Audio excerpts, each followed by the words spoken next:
Shopping போறப்ப தேவையில்லாம நிறைய திங்ஸ் வாங்கிட்டு ஏன் இவ்வளோ செலவு பண்ணோம் அப்படின்னு சொல்லிட்டு நீங்க ஃபீல் பண்ணிருக்கீங்களா? கான்ஷியஸா மணி ஸ்பெண்ட் பண்றதுக்கான ப்ராக்டிஸை நம்ம இங்க பார்க்கலாம்.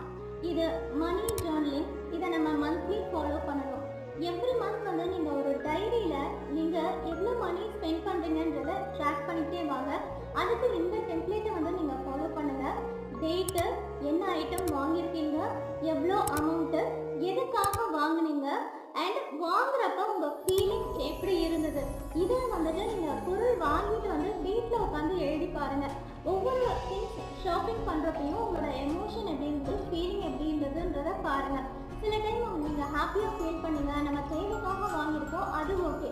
தேவையில்லாம சம்டைம் இம்பல்சிவா வந்துட்டு நிறைய திங்ஸ் வாங்கிட்டு இதை வாங்காமலே இருந்திருக்கலாம், அப்புறம் வீட்டுக்கு வந்து யோசிப்போம் பாத்தீங்களா? ஸோ இதை மந்த்லி நீங்க பண்ணிட்டே வரப்ப பாத்தீங்க அப்படின்னு சொன்னாக்கா